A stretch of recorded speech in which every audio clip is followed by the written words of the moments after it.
ಎಲ್ರಿಗೂ ನಮಸ್ಕಾರ. ನಾನು ನಿಮ್ಮ ಪ್ರೀತಿಯ ಧನುಷ್. ನನಗೆ 30 ವರ್ಷ. ನನಗೆ BG ಬಗ್ಗೆ ಗೊತ್ತಾಗಿದ್ದು ನನ್ನ ಕಸಿನ್ ಮಣಿತಿಂದ.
ನನಗೆ BG ಜಿಮ್ಗೆ ಸೇರ್ಕೋ ಅಂತ ತುಂಬ ಹೇಳ್ತಿದ್ದ.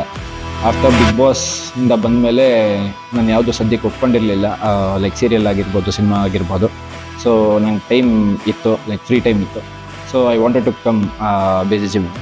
ನಾನು 8 ಇಯರ್ಸ್ 9 ಇಯರ್ಸಿಂದ ನಾನು ವರ್ಕೌಟ್ ಮಾಡ್ತಾ ಇದ್ದೀನಿ. ಬಟ್ ಇಲ್ಲಿ BG ಜಿಮ್ಗೆ ಬಂದಮೇಲೆ ಈ ಎಕ್ಸ್ಪೀರಿಯನ್ಸ್, ನಾನು ಈ ಥರ ಎಕ್ಸ್ಪೀರಿಯನ್ಸು, ಈ ಥರ ಕಷ್ಟಪಟ್ಟಿದ್ದು ನಾನು ಈ 8-9 ಇಯರ್ಸಿಂದ ಯಾವತ್ತೂ ಕಷ್ಟಪಟ್ಟಿರಲಿಲ್ಲ. ಎಸ್ಪೆಷಲಿ ನಾವು ಇಲ್ಲಿ BG ಜಿಮ್ಗೆ ಬಂದಾಗ ಬರೀ ಬಾಡಿ ಮಾಡೋದಲ್ಲ, ನಿಮ್ಮ ಹೆಲ್ತ್ ಇಂಪ್ರೂವ್ ಆಗುತ್ತೆ, ನಿಮ್ಮ ಸ್ಟ್ರೆಂತ್ ಇಂಪ್ರೂವ್ ಆಗುತ್ತೆ, ನಿಮ್ಮ ಸ್ಟ್ಯಾಮಿನಾ ಇಂಪ್ರೂವ್ ಆಗುತ್ತೆ. ಪ್ರತಿಯೊಂದು ಲೈಕ್ ಡೇ ಬೈ ಡೇ ನೀವು ಎಷ್ಟು ಗುಡ್ ಆಗಿರಬೇಕೋ ಆ ಥರ ಫೀಲ್ ಆಗುತ್ತೆ. ನಮ್ಮ BG ಜಿಮ್ಗೆ ಸೇರಿ 3 ತಿಂಗಳಾಯಿತು. ಈ 3 ತಿಂಗಳಲ್ಲಿ ನಾನು ತುಂಬ ಜನ ಟ್ರೈನರ್ಸ್ನ ನೋಡಿದ್ದೀನಿ.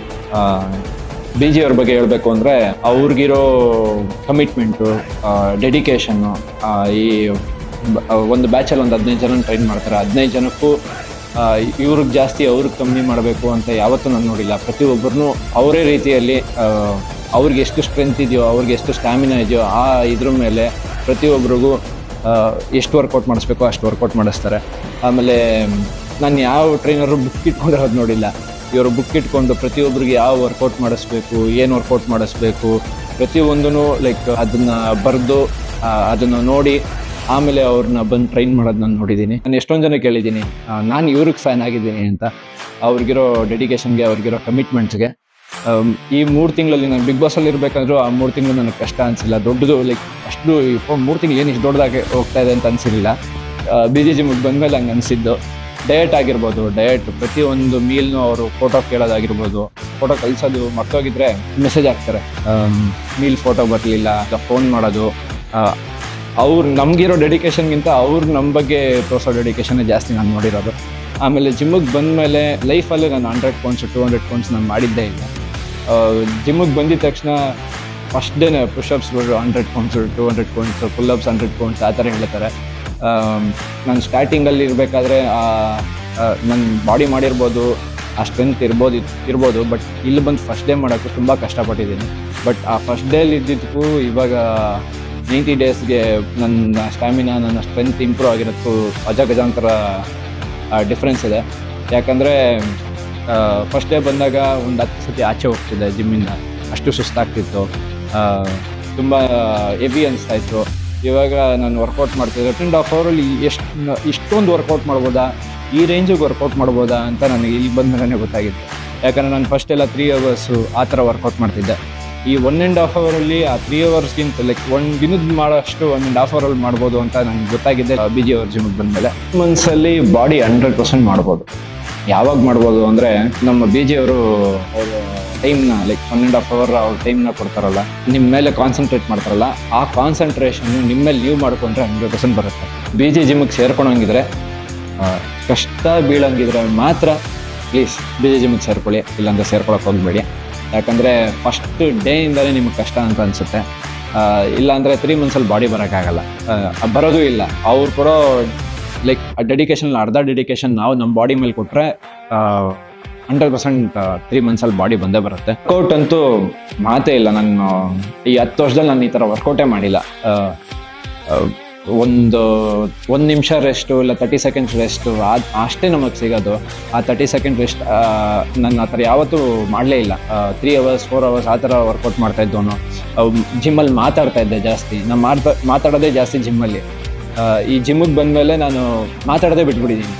ಯಾಕಂದರೆ ಮಾತಾಡಿದ್ರೆ ಪನಿಷ್ಮೆಂಟ್, ಡಯಟ್ ಮಾಡಿಲ್ಲ ಅಂದರೆ ಪನಿಷ್ಮೆಂಟು, ಡಯಟ್ ಫೋಟೋ ಕಳಿಸಿಲ್ಲ ಅಂದರೆ ಪನಿಷ್ಮೆಂಟು, ವಾಕಿಂಗ್ ಸ್ಟೆಪ್ಸ್ ಮಾಡಿಲ್ಲ ಅಂದರೆ ಪನಿಷ್ಮೆಂಟು, ಜಾಸ್ತಿ ಬೇರೆಯವ್ರ ಹತ್ರ ಮಾತಾಡಿ ಅವ್ರು ವರ್ಕೌಟ್ ಡಿಸ್ಟರ್ಬ್ ಮಾಡಿದ್ರೆ ಪನಿಷ್ಮೆಂಟು, ಒಂದು 5 ನಿಮಿಷ ಲೇಟಿಗೆ ಬಂದರೆ ಪನಿಷ್ಮೆಂಟು.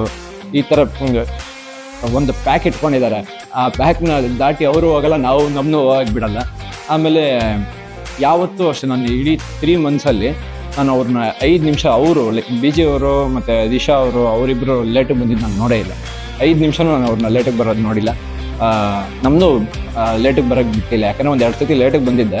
100 ಬರ್ಪೀಸ್ ಮಾಡಿಸಿದ್ರು.